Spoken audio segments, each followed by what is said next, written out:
Carlos Martínez Velázquez, politólogo y economista, asume la dirección del Infonavit en diciembre del 2018. A partir de su nombramiento, la hipotecaria del Estado comenzó una transformación interna para cambiar sus objetivos y priorizar al trabajador para saldar una deuda histórica en materia de vivienda. Conversamos en Sin Margen para conocer a una de las mentes jóvenes que están transformando las políticas de vivienda en el país.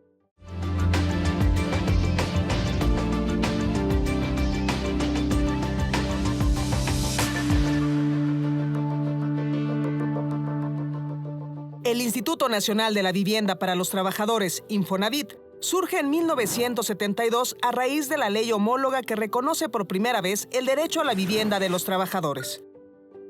A lo largo de su historia, la hipotecaria ha construido un panorama de crecimiento exponencial en favor de la vivienda.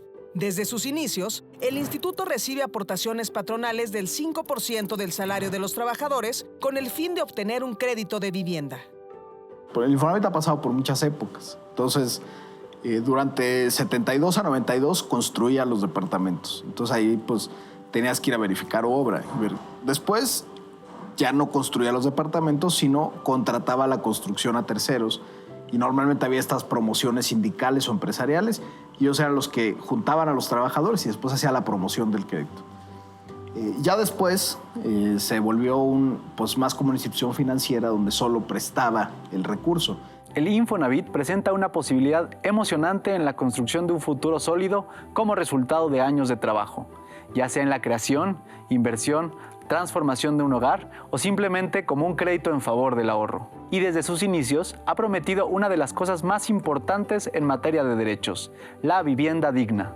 Sin embargo, este camino a la estabilidad ha estado atropellado por deudas de intereses imprevistos y decisiones institucionales que tendían a favorecer a las grandes empresas inmobiliarias. El nombramiento de Carlos Martínez Velázquez surge de la necesidad de un líder que desafiara un sistema empresarial y que desde una mirada joven pudiera encontrar una nueva dirección para el instituto.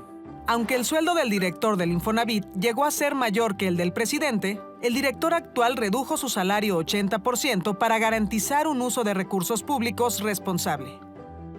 Yo tenía muy claro varias cosas que nos había puesto como mandato el presidente de la República. Primera era el tema de la austeridad y era el tema de cómo se gastan los recursos para administrar el instituto. El 93% del recurso se adjudicaba en compras directas a empresas de toda índole. Hoy el 80% de los recursos son licitaciones abiertas y públicas. Entonces, ha habido una lógica de transformación a través de la administración de los recursos. Eso es una parte. Si tú ves la historia de quién ha dirigido el Infonavit, normalmente eran hombres del sistema, y que tenían relaciones ya sea con los sindicatos o con los empresarios, pero que tenían o ejercían un control político sistémico, ¿no? Porque pues ahí están sentados sindicatos y empresarios. O cuando llegamos al gobierno, pues yo tenía 33 años.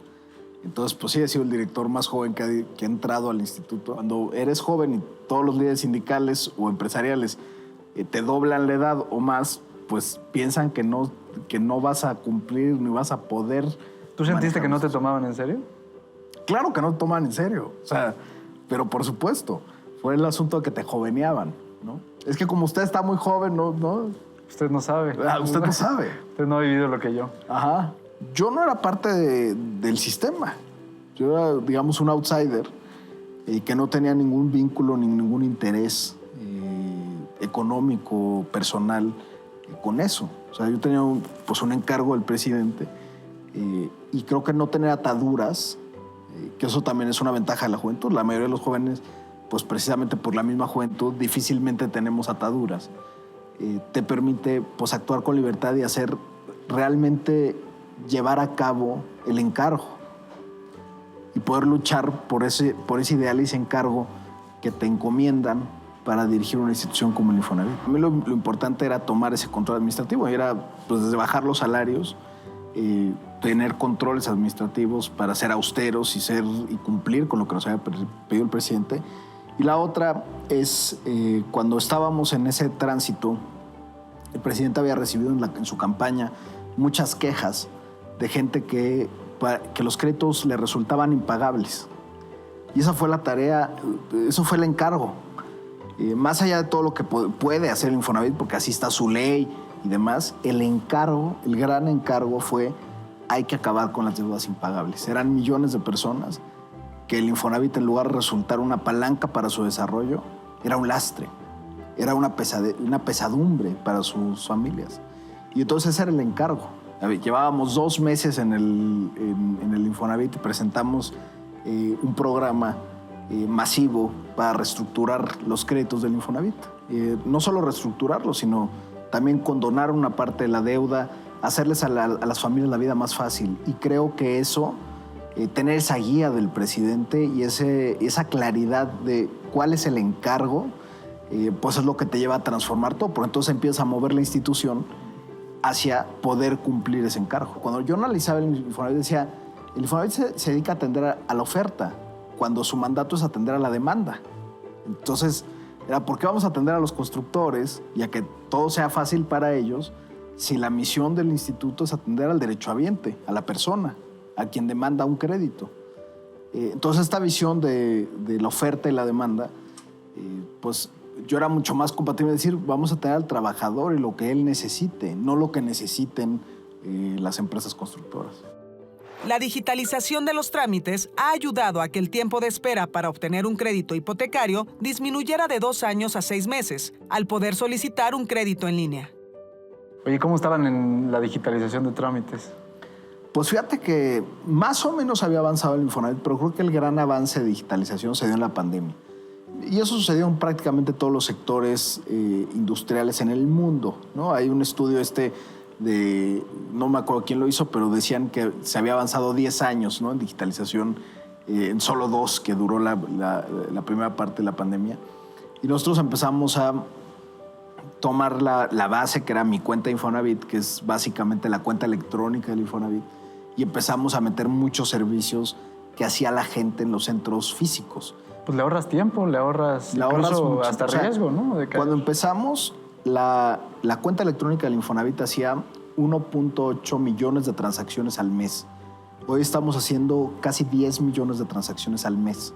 O sea, el crecimiento mensual que ha tenido y el uso que hace la gente de la cuenta electrónica ha sido muy grande, porque empezamos a pensar o empezamos a ver las estadísticas de qué trámite hace más la gente.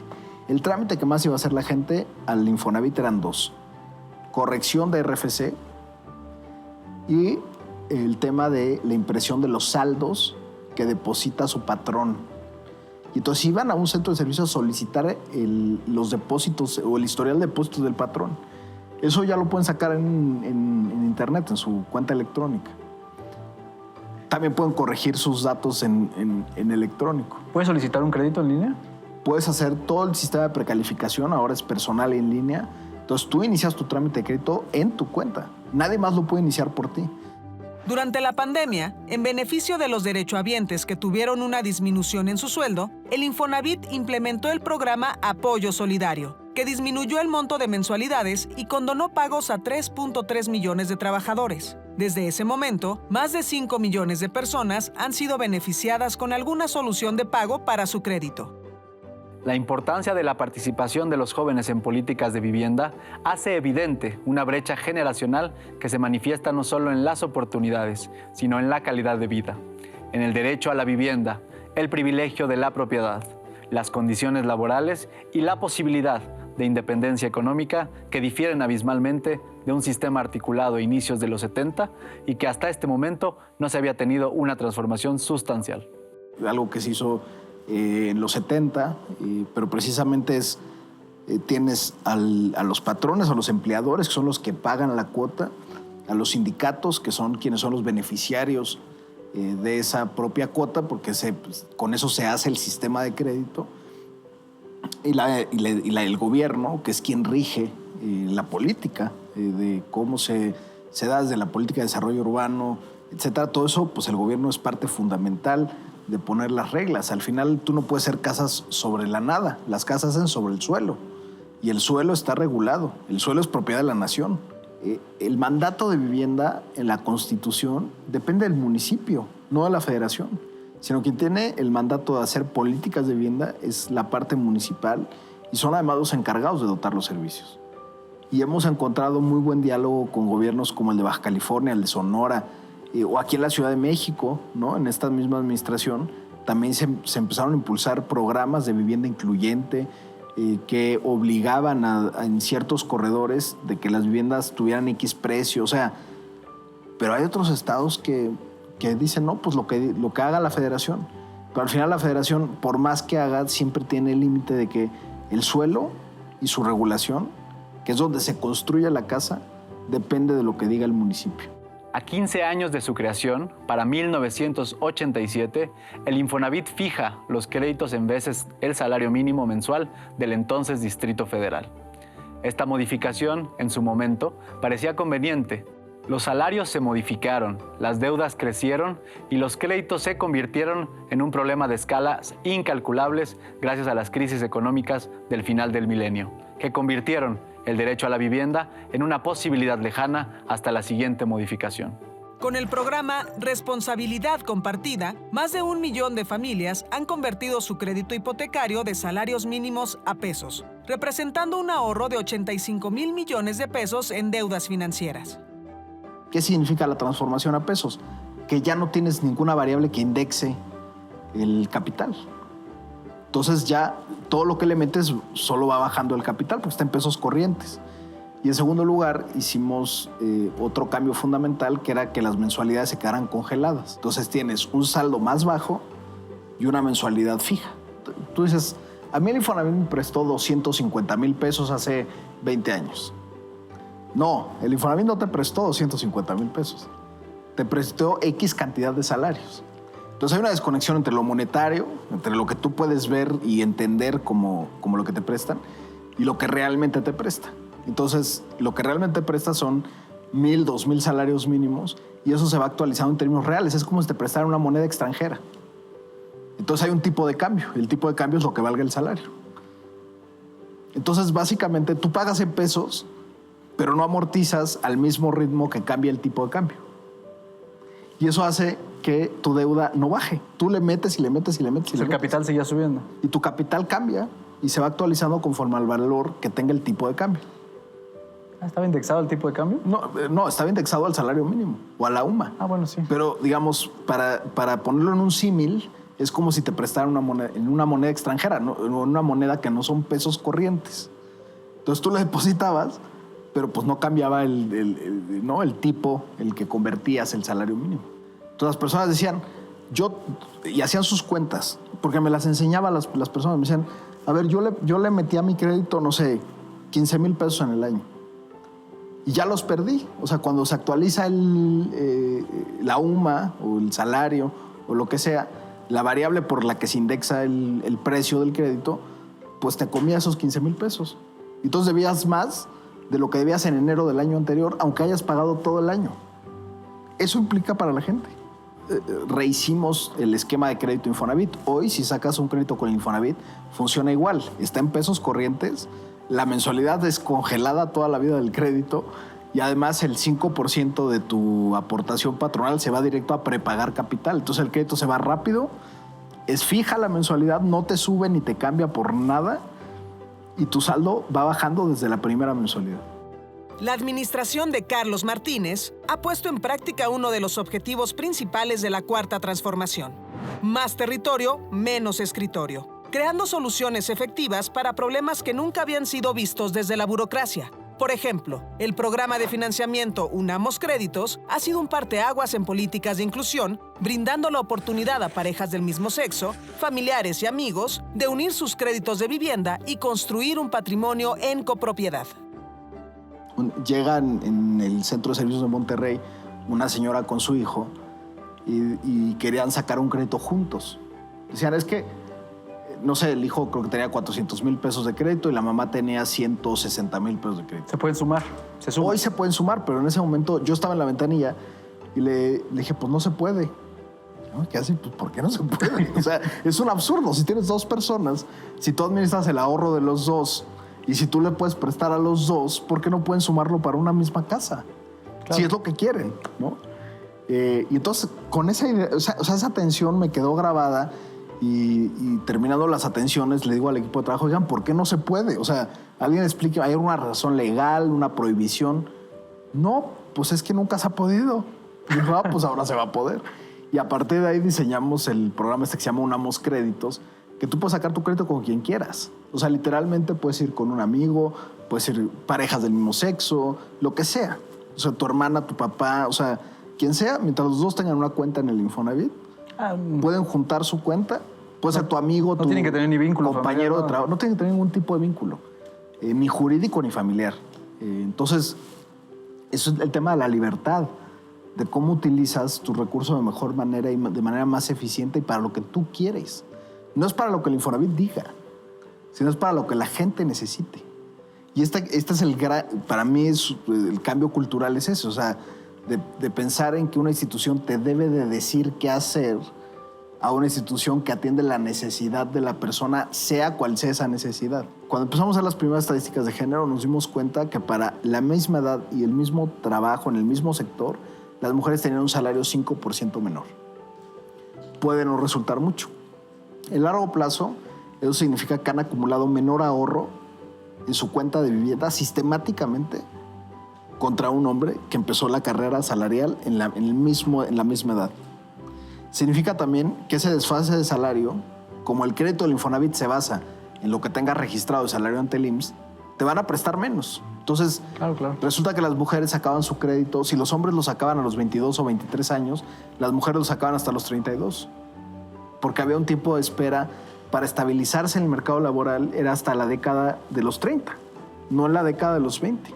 El Infonavit pues, no puede castigar al patrón que paga menos que a las mujeres que los hombres, pero sí puede hacer que las mujeres tengan un acceso más rápido al crédito y que tengan menos requisitos que los hombres para acceder al crédito y que también tengan más plazo para pagar su crédito, con lo cual les da más monto de compra. Okay. Y esto pues, ha tenido como efecto que en este año, por ejemplo, que inició la estrategia de Mujer Infonavit, en lugar de que el 70% de los créditos sean de hombres y 30% de mujeres, hoy es 60-40. Entonces ha tenido un crecimiento, una participación de mujeres mucho más importante en el crédito. Históricamente, el Infonavit otorgaba créditos únicamente para comprar casas ya construidas. Sin embargo, esto cambió bajo esta administración con la creación de programas financieros como Crediterreno Infonavit, Crediterreno para mi hogar y Construyo Infonavit, que permiten a las y los trabajadores comprar solo el terreno y o construir, remodelar o ampliar su propio hogar.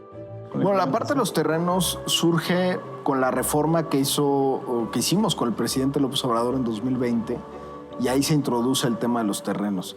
Y la idea, otra vez, parte de este principio de autonomía y de derechos. Decíamos, ¿cómo depender lo menos posible de que alguien te diga dónde y cómo vivir?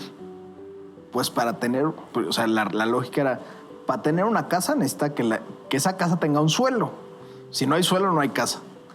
Entonces, pues la idea era darle la oportunidad a la persona de comprar el suelo ubicado donde él quiera y que a partir de ahí él vaya construyendo la casa como él quiera. Eso fue la idea fundamental. ¿Puedes sacar un crédito para construirla también? Claro. Entonces, hoy puedes tú sacar un crédito para comprar un terreno y después de 2 años de pago, el Infonavit te refinancia el crédito y te da el recurso para que puedas construir tu casa.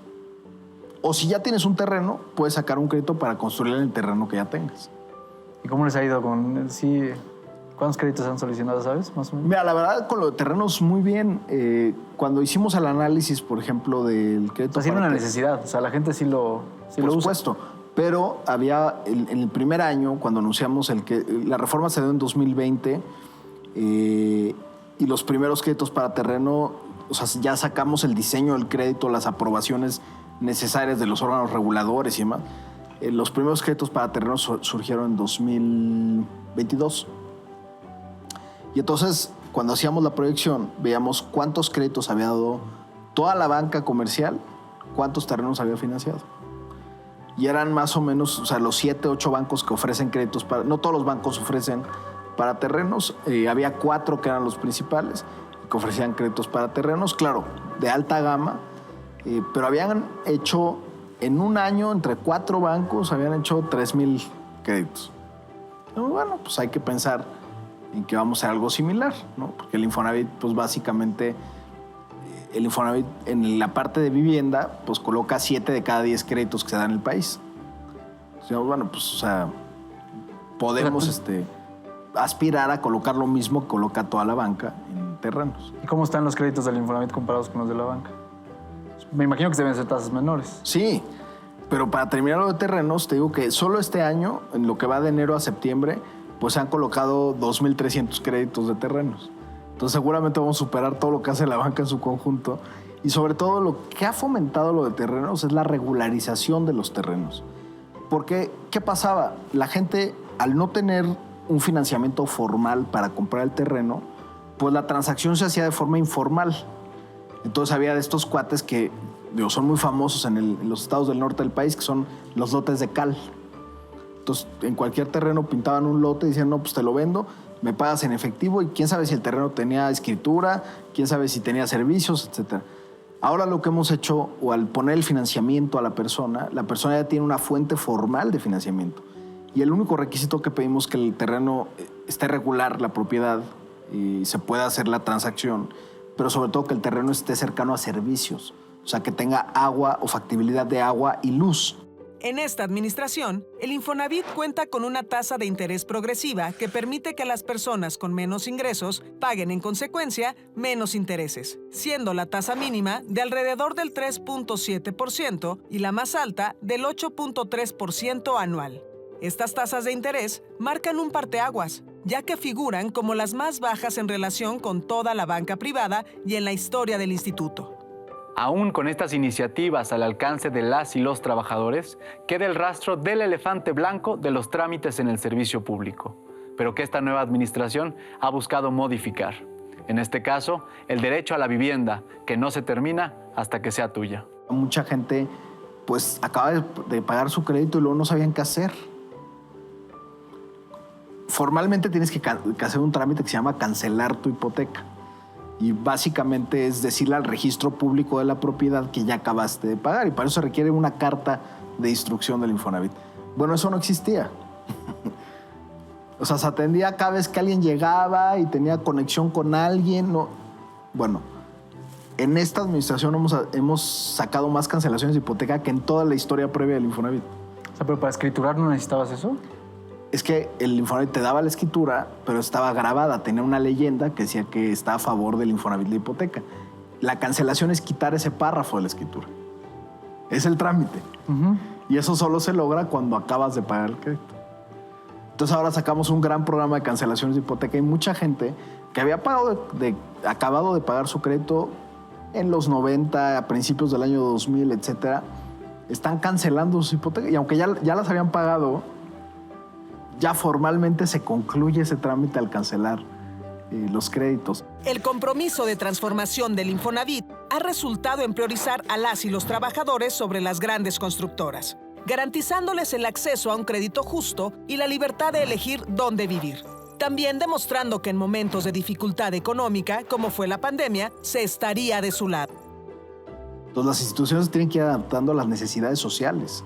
Todo lo que sucede, todo tiene un componente político, ¿no? O sea, la parte económica, las relaciones internacionales, todo se analiza a través de quién dirige un país, quién dirige las instituciones, sí importa quién sea y sí importa qué configuración tengan para los resultados esperados para una sociedad. Algo que tiene que ver con la autoproducción de vivienda, ¿no? Cómo dotar a la persona de libertad y de dignidad para decidir cómo quiere vivir. No, o sea, nadie mejor que la propia persona sabe cómo quiere vivir. Las personas no pueden decir, el Infonavit solo me ofrece eso, yo me adapto. No. Las instituciones se tienen que adaptar a lo que la gente necesita.